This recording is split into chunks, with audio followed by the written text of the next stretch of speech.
It's no secret that the Quran and I have had our differences in the past. But I'm a man of peace and love, so to avoid ongoing hostility and conflict, I'd like to extend an olive branch by sharing my favorite verse of the Quran.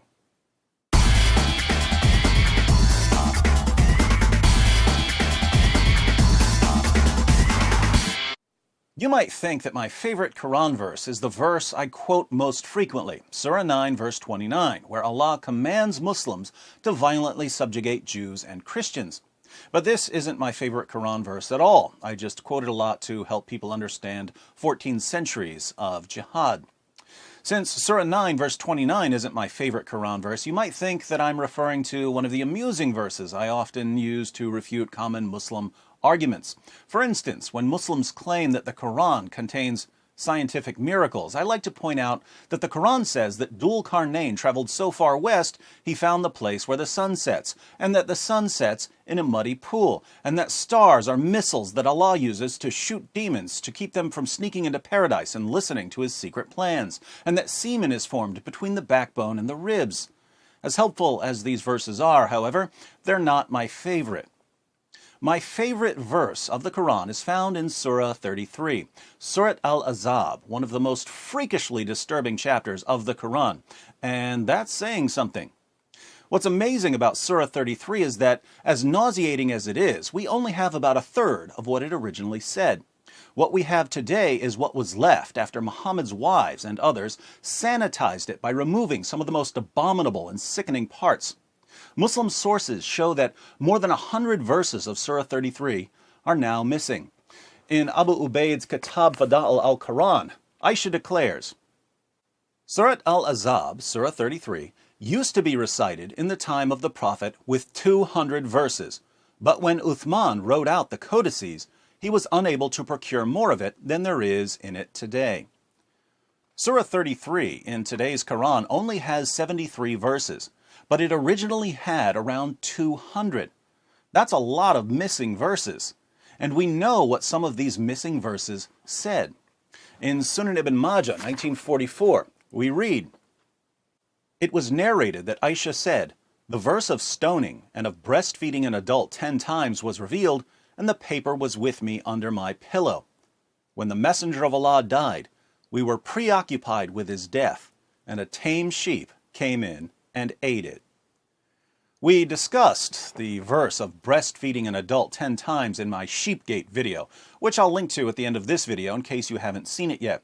In brief, before more than 100 verses were removed from Surah 33, one of the verses said that if a man and a woman aren't married to each other but they need to be alone together for some reason, the woman is required to breastfeed the man 10 times so that he'll feel like her son and won't be tempted to have sex with her.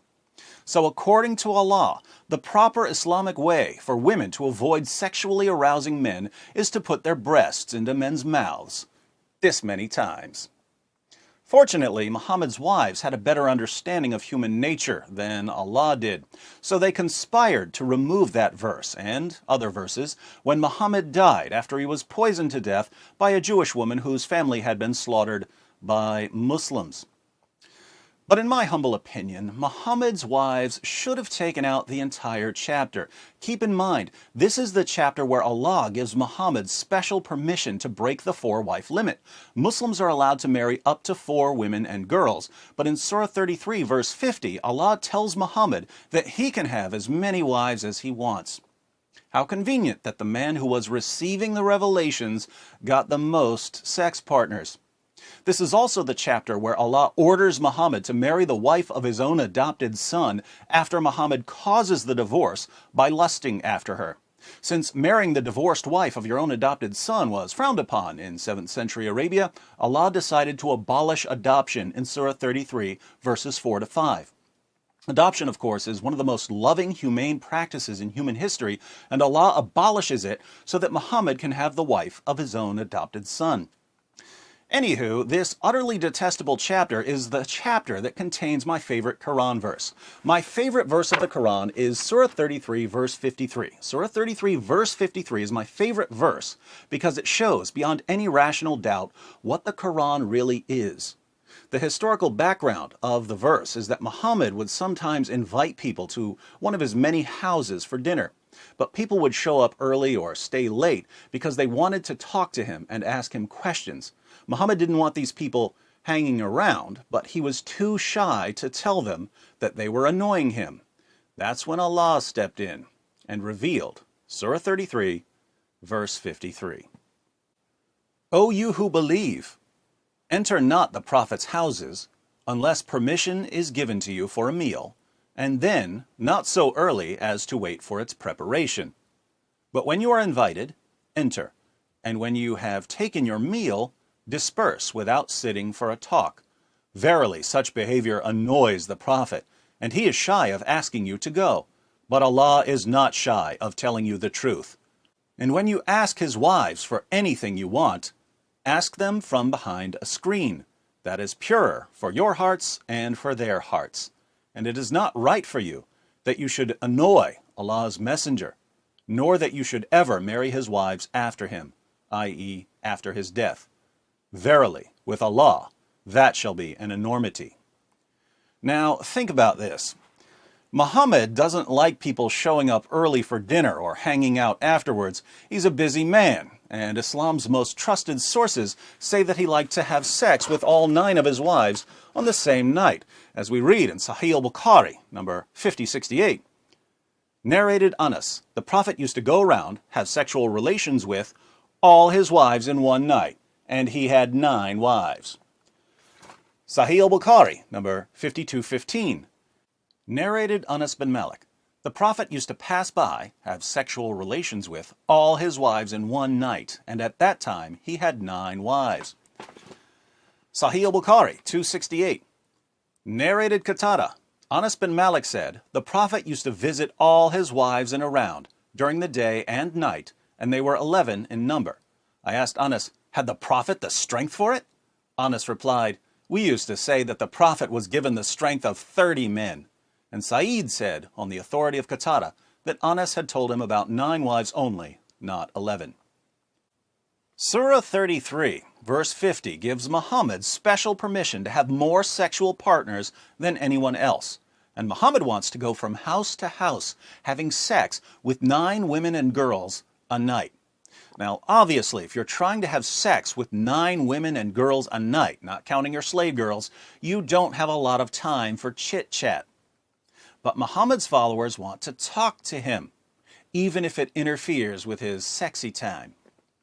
Sadly, Muhammad, the guy who brags about having sex with 9 women and girls in one night, is just too shy to tell his followers to stop bothering him, so Allah has to intervene and tell them not to annoy Muhammad.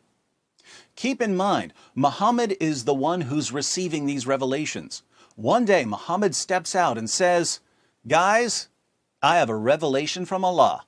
This is Allah talking, not me. I wouldn't say any of this, but Allah will.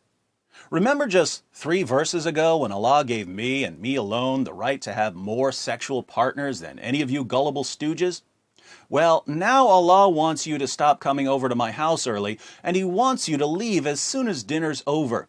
Again, I wouldn't say any of this. I'm just too shy. But Allah's not shy. He wants all of you to stop annoying me, stop talking me to death, stop asking me questions when I've got better things to do than spend my evenings with people who are too stupid to see what's going on here. How can Muhammad make it any clearer what Allah really is in Islam? Allah is Muhammad's sock puppet, whose primary goal is to give Muhammad everything he wants. Why is Allah so obsessed with giving Muhammad, the puppet master, whatever he wants? Because Allah's a sock puppet, and that's what sock puppets do. You Muslims bow down 5 times per day to Muhammad's sock puppet. And when we ask how you can possibly believe that this is the true religion, you say ridiculous things like, oh, the Quran's been perfectly preserved, and the Quran's filled with scientific miracles. Why do you say these things? Is it because you've studied the Quran and its history? Of course not. If you took the time to study, you'd know better. You believe that the Quran has been perfectly preserved and that the Quran contains scientific miracles because your leaders, your imams and sheikhs, the puppeteers, keep the puppet show going for you. But instead of getting mad at them for deceiving you, you get mad at me for telling you that you're being used and manipulated. Now, I'm sick of being the bad guy all the time, so I'm not going to tell you that you need to grow up and learn to study for yourself instead of mindlessly believing what your lying leaders tell you. I wouldn't say that to you because I want to be nice. But I'm happy to inform you that I recently received a revelation from Allah. And Allah isn't nice. He tells you what you need to hear, even if it hurts. Grow up and learn to study for yourself instead of mindlessly believing what your lying leaders tell you. Listen to the super genius David Wood, or you're doomed. And be sure to watch this video about Muhammad's wives conspiring to remove parts of the Quran. Pretty creepy reducing Allah to a mere sock puppet, don't you think? But Surah 33, verse 21 of the Quran says that Muhammad is the pattern of conduct for mankind. So if Muhammad treated Allah like his personal sock puppet, and Muhammad is the pattern of conduct for mankind, the only way we can avoid treating Allah like this is to reject Islam.